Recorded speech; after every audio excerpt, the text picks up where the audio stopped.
Hello दोस्तों, कैसे हैं आप सब। उम्मीद करते हैं आप सभी अच्छे होंगे।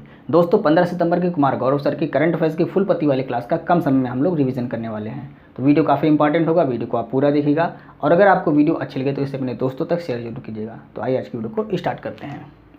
आज का पहला प्रश्न है, हाल ही में राष्ट्रीय हिंदी दिवस के अवसर पर तीसरा अखिल भारतीय राजभाषा सम्मेलन कहाँ प्रारंभ हुआ है। पुणे महाराष्ट्र में इसका प्रारंभ किया गया है।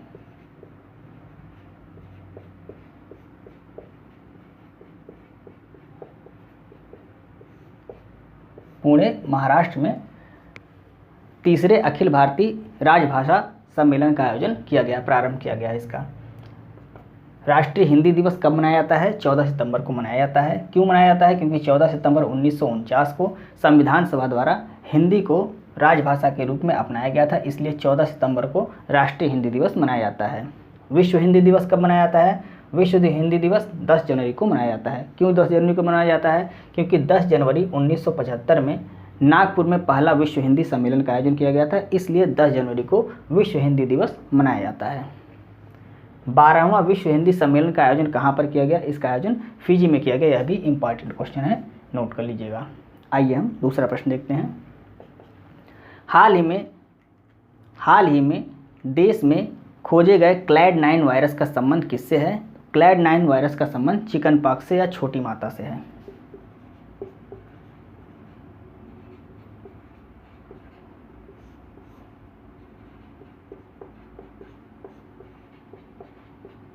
चिकन पॉक्स या इसी को छोटी माता भी कहा जाता है।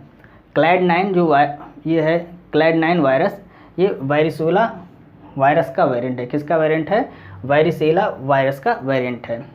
स्टैटिक जीके का प्रश्न देखिए, अगर आपसे पूछता है चेचक या स्मॉल पॉक्स या इसी को बड़ी माता भी कहा जाता है। स्मॉल पॉक्स इंग्लिश में है लेकिन हिंदी में क्या है? बड़ी माता है, याद रखिएगा। तो चेचक किस वायरस से होता है? Variola virus. यहाँ पर क्या था? यहाँ पर वेरिसेला वायरस और यहाँ पर वेरियोला वायरस। तो चेचक यानी कि बड़ी माता ये वेरियोला वायरस से होता है और छोटी माता ये वेरिसेला वायरस से होता है। दोनों आपको याद रखना है। वायरस से होने वाले रोग कौन कौन से, उसको हम देख लेते हैं। इसकी ट्रिक क्या है? ट्रिक है, रचना हमें पानी दो जरा ये ले विष पी।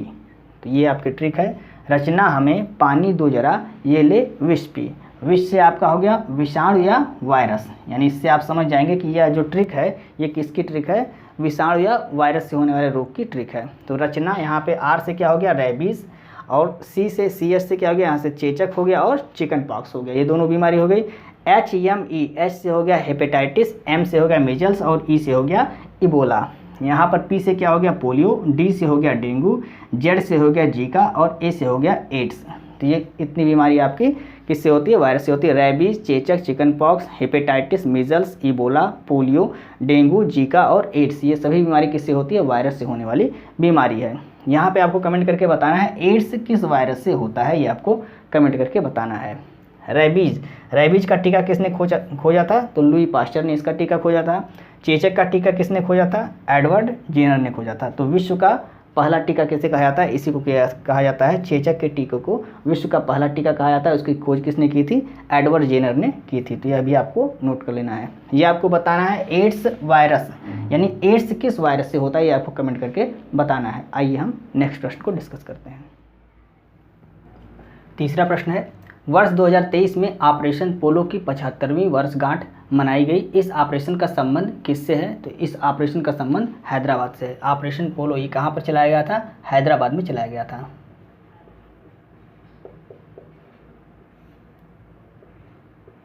ऑपरेशन पोलो हैदराबाद में चलाया गया था। 1947 में जब देश आज़ाद हुआ था तो इसमें 3 रियासतें ऐसी थीं जिन्होंने अपने आप को स्वतंत्र रखने का निर्णय लिया। स्वतंत्र रखने का निर्णय मतलब कि ना तो वो पाकिस्तान में गए और ना ही भारत में गए। उन्होंने कहा हम अपना स्वतंत्र रहेंगे, हम किसी में ना तो भारत में शामिल होंगे और ना ही पाकिस्तान में शामिल होंगे। तो कौन कौन सी 3 रियासत थीं? जम्मू कश्मीर, जूनागढ़ और हैदराबाद। ये 3 रियासतें ऐसी थीं जिन्होंने अपने आप को स्वतंत्र रखने का निर्णय लिया। अब इन 3 रियासतों को भारत में मिलाने के लिए जम्मू कश्मीर के साथ क्या किया गया? विलय पत्र पर हस्ताक्षर करवाया गया। यहाँ पर महाराजा हरि सिंह थे, तो यहाँ पर महाराजा हरि सिंह के द्वारा विलय पत्र पर हस्ताक्षर किया गया और जम्मू कश्मीर को भारत में मिलाया गया। जूनागढ़ में यहाँ पर जनमत संग्रह कराया गया, मतलब जनता के द्वारा यहाँ पर जनमत संग्रह जनता से कराया गया और उसके बाद जूनागढ़ को भारत में विलय कर लिया गया। हैदराबाद में ये किसी भी तरह से मानने को तैयार नहीं थे। जब ये मानने को तैयार नहीं थे तो यहाँ पर सैन्य अभियान चलाया गया जिसका नाम ऑपरेशन पोलो रखा गया। कब स्टार्ट हुआ? 13 सितंबर को यह ऑपरेशन स्टार्ट हुआ था और 17 सितंबर को यह समाप्त हो गया था। यानी 13 से लेकर 17 तारीख के बीच में 17 सितंबर तक यह ऑपरेशन चला था 1948 में। तो 13 सितंबर को ऑपरेशन पोलो स्टार्ट हुआ था, इसलिए 13 सितंबर को ऑपरेशन पोलो की 75वीं वर्षगांठ मनाई गई है। और ये किससे संबंधित है? तो ये हैदराबाद से संबंधित है। यानी कि हैदराबाद को भारत में विलय करने के लिए ऑपरेशन पोलो कब चलाया गया था? 13 सितंबर 1948 को चलाया गया था, इसलिए 13 सितंबर को क्या मनाया गया है? ऑपरेशन पोलो की 75वीं वर्षगांठ मनाई गई है और यह हैदराबाद से संबंधित है। तो इतनी चीज़ें आपको नोट कर लेनी है। यहाँ के निज़ाम कौन थे? हैदराबाद के निज़ाम थे मीर उस्मानी, यहाँ के निज़ाम थे। ये अपने कुत्तों के साथ भाग गए थे और अपनी पत्नियों को भारत में ही छोड़ दिया था। कुत्तों के साथ भाग गए, पत्नियों को भारत में ही छोड़ दिया था। निज़ाम कौन थे? मीर उस्मानी थे। एक प्रश्न आपसे और पूछा जा सकता है यहाँ पर कि सरदार वल्लभ भाई पटेल ने रियासतों को भारत में विलय करने के लिए कौन सी नीति अपनाई थी? तो गाजर और छड़ी की नीति अपनाई थी। कौन सी नीति अपनाई? गाजर और छड़ी की नीति। इसको भी आपको याद रखना है। सरदार वल्लभ भाई पटेल ने रियासतों को भारत में विलय करने के लिए कौन सी नीति अपनाई? गाजर और छड़ी की नीति अपनाई। आइए चौथा प्रश्न देखते हैं। हाल ही में चर्चा में रही वेस्ट कोस्ट रिफाइनरी परियोजना का संबंध किससे है? तो इसका संबंध भारत, सऊदी अरब और यूएई से है।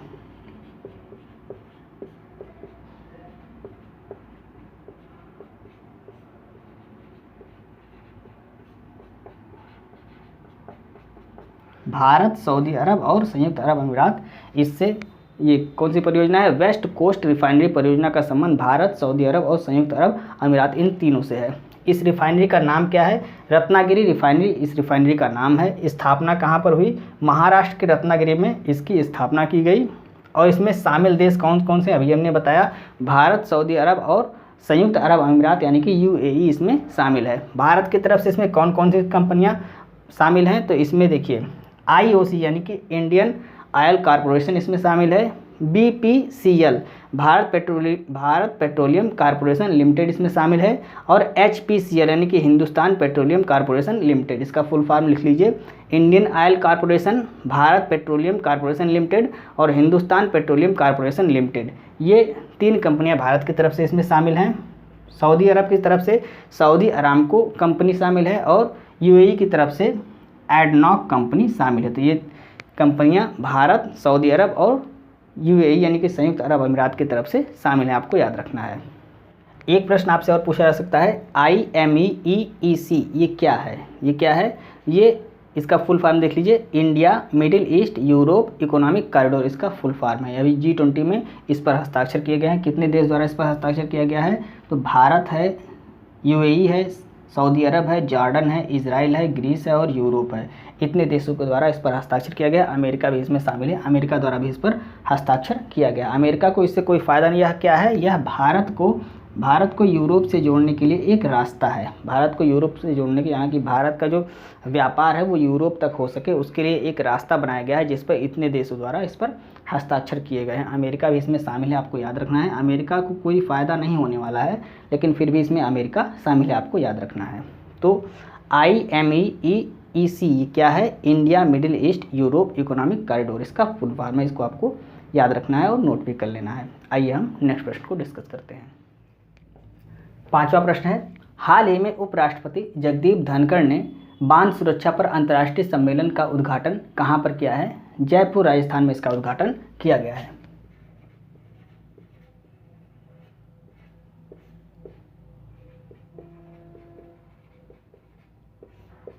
जयपुर राजस्थान में इसका उद्घाटन किया गया है। थीम क्या है? सुरक्षित बांध सुरक्षित भारत, ये इसकी थीम है। यहीं पर पानी के संरक्षण के लिए पानी की 2 रेल स्टार्ट की गई। पानी की 2 रेल स्टार्ट की गई, उसका नाम क्या है? एक का नाम है हिमसागर एक्सप्रेस और दूसरी का नाम है कामाख्या एक्सप्रेस। तो ये 2 रेल यानी कि 2 ट्रेन भी स्टार्ट की गई हैं। एक का नाम है हिमसागर एक्सप्रेस और दूसरी का नाम है कामाख्या एक्सप्रेस। किस लिए स्टार्ट की गई है? पानी के संरक्षण के लिए इसको स्टार्ट किया गया है। 6वां प्रश्न देखते हैं, हाल ही में हाल ही में किस देश से भारतीय वायुसेना को पहला C295 MW परिवहन विमान मिला है? तो स्पेन देश से यह विमान मिला है। स्पेन देश से यह परिवहन विमान मिला है। नाम क्या है? C295 MW। C295 MW परिवहन विमान किस देश से मिला है भारत को? स्पेन देश से मिला है। और इसको लेने कौन गए थे? एयरफोर्स के चीफ विवेक राम चौधरी जी इसको लेने गए थे, खुद स्वयं इसको लेने गए थे। कहाँ पर? स्पेन में। C295 MW जो विमान है, इसके 26 विमान ये भारत को मिलेंगे, जिसमें से 16 विमान जो हैं वो स्पेन में बनाए जाएंगे और 40 विमान ये भारत में ही बनाए जाएंगे। भारत में कहाँ पर? बड़ोदरा, गुजरात में इसको बनाया जाएगा। कौन सी कंपनी बनाएगी? एयरबस और टाटा के बीच इसके लिए समझौता किया गया है। एयरबस और टाटा कंपनी द्वारा 40 विमान बनाए जाएंगे। कौन से विमान? C295 MW विमान। ये जो 40 विमान भारत में बनेंगे किस कंपनी द्वारा बनाए जाएंगे?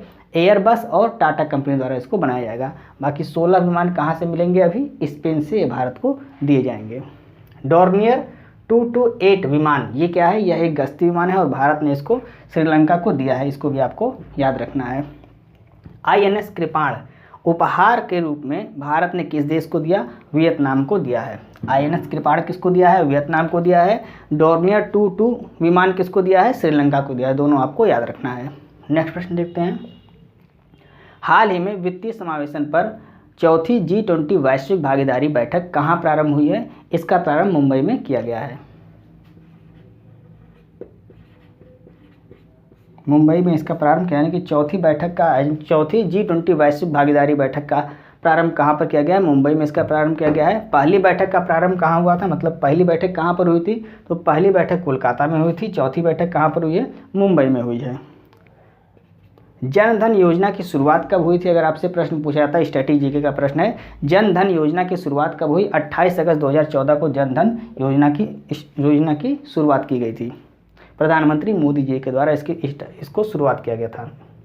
प्रचंड क्या है? प्रचंड स्वदेशी हल्का लड़ाकू हेलीकॉप्टर किसके द्वारा बनाया गया? HAL यानी कि हिंदुस्तान एरोनॉटिक्स लिमिटेड द्वारा प्रचंड को बनाया गया है। यह क्या है? यह स्वदेशी हल्का लड़ाकू विमान है। आइए हम नेक्स्ट प्रश्न को डिस्कस करते हैं। 8वां प्रश्न है, हाल ही में सारागढ़ी स्मारक की आधारशिला कहाँ रखी गई है? पंजाब में इसकी आधारशिला रखी गई है। पंजाब में कहाँ पर? पंजाब के फिरोजपुर स्थान में इसकी आधारशिला रखी गई है। किसके द्वारा? मुख्यमंत्री भगवंत मान द्वारा इसकी आधारशिला रखी गई है। सारागढ़ी युद्ध ये कब हुआ था? सारागढ़ी युद्ध 12 सितंबर 1897 को हुआ था। इसमें 21 भारतीय सैनिक थे, ये सिख सैनिक थे। 21 भारतीय सिख सैनिक थे और इनके विरोध में कौन थे? 10,000 अफगान सैनिक थे। और इन 21 सैनिकों ने 10,000 अफगान सैनिकों पर ये जो सारागढ़ी किला था इस पर कब्जा नहीं करने दिया। यानी कि 21 सैनिकों ने 10,000 अफगान सैनिकों से लड़ाई की थी और अपने प्राणों को न्यौछावर कर दिया, लेकिन यह जो किला था इस पर अफगान सैनिकों का कब्जा नहीं होने दिया था। इसको आपको याद रखना है, इम्पॉर्टेंट है। सारागढ़ी युद्ध कब लड़ा गया था? 12 सितंबर 1897 में लड़ा गया था। बक्सर का युद्ध कब हुआ था? 1764 ईस्वी में बक्सर का युद्ध हुआ था और इसमें ही इलाहाबाद की संधि हुई थी। तो इलाहाबाद की संधि कब हुई थी? 1764 ईस्वी में हुई थी। नेक्स्ट प्रश्न देखते हैं। हाल ही में अमेजन वेब सर्विसेज ने क्लाउड टेक्नोलॉजी और आर्टिफिशियल इंटेलिजेंस क्षमता को बढ़ाने के लिए किसके साथ साझेदारी की है? तो इसरो के साथ इसने साझेदारी की है। इसरो के साथ साझेदारी किसने की है? अमेजन वेब सर्विसेज ने साझेदारी की है। किस लिए साझेदारी की है? उद्देश्य क्या है इसका? तो उद्देश्य है अंतरिक्ष क्षेत्र में नवाचार और स्टार्टअप को बढ़ावा देना, ये इसका उद्देश्य है। किसके बीच साझेदारी हुई है? अमेजन वेब सर्विसेज और इसरो के बीच साझेदारी हुई है। स्टैटिक जीके के प्रश्न देखिए। आदित्य L1 मिशन ये भारत का मिशन है और यह एक सूर्य मिशन है। किस रॉकेट से लॉन्च किया गया? PSLV C57 रॉकेट से इसको लॉन्च किया गया। कब लॉन्च किया गया था? 2 सितंबर 2023 को इसको लॉन्च किया गया। इसरो द्वारा इसको लॉन्च किया गया था। यह 125 दिन में L1 पॉइंट पर यानी कि लैग्रेंज पॉइंट जो है यहाँ पर पहुँचेगा और अपना शोध करना शुरू करेगा। चंद्रयान 3 यह भी भारत का मिशन है और यह चंद्रमा मिशन है। इसको किस रॉकेट से लॉन्च किया गया था? LVM-3 M4 रॉकेट से, इसको बाहुबली के नाम से भी जाना जाता है। इस रॉकेट से इसको लॉन्च किया गया था। कब लॉन्च किया गया? 14 जुलाई 2023 को लॉन्च किया गया था। और चंद्रयान 3 जो मिशन है ये 23 अगस्त को चंद्रमा के दक्षिण ध्रुव पर लैंड कर गया सफलतापूर्वक। और चंद्रमा के दक्षिण ध्रुव पर सफलतापूर्वक लैंड करने वाला भारत पहला देश बन गया इसी के साथ। तो चंद्रयान 3 यह एक चंद्रमा मिशन है और भारत का मिशन है, इसरो द्वारा इसको लॉन्च किया गया था। हम नेक्स्ट प्रश्न देखते हैं। हाल ही में बिहार के किस नगर निगम ने आम लोगों के लिए कैश फॉर वेस्ट योजना प्रारंभ की है? बिहार के पटना नगर निगम ने इसको प्रारंभ किया है। पटना नगर निगम द्वारा कैश फॉर वेस्ट योजना प्रारंभ की गई है। इसमें पिंक MRF ये महिला श्रमिक हैं, ये आपके घर से कचरे को एकत्रित करेंगे। आपको सूखा और गीला कचरा अलग करना पड़ेगा और ये जो पिंक MRF यानी कि महिला श्रमिक हैं ये आपके घर से कचरे को एकत्र कर लेंगी और इसके बदले में आपको कुछ पैसा भी सरकार के द्वारा दिया जाएगा। स्ट्रैटेजी का प्रश्न देखिए। G20 कला प्रदर्शनी का आयोजन कहाँ पर किया गया? बिहार, मतलब पटना बिहार में इसका आयोजन किया गया था। ग्रीन बॉन्ड जारी करने वाला पहला नगर निगम कौन सा है? तो पहला है गाजियाबाद और दूसरा कौन सा है? दूसरा है इंदौर। दोनों आपको याद रखना है, पहला गाजियाबाद, दूसरा इंदौर है। हर घर गंगा जल अभियान किसने स्टार्ट किया? बिहार द्वारा इसको स्टार्ट किया, यानी कि बिहार सरकार के द्वारा हर घर गंगा जल अभियान स्टार्ट किया गया। तो ये थी फूल पत्ती वाली क्लास के 10 महत्वपूर्ण प्रश्न जिसको हमने कम समय में आपको रिवाइज कराने की पूरी कोशिश की। उम्मीद है आपको वीडियो अच्छी लग रही होगी। यदि आपको वीडियो अच्छी लग रही है तो आप इसे अपने दोस्तों को जरूर शेयर करें और वीडियो को लाइक और सब्सक्राइब करना ना भूलें। मिलता है नेक्स्ट वीडियो में। जय हिंद।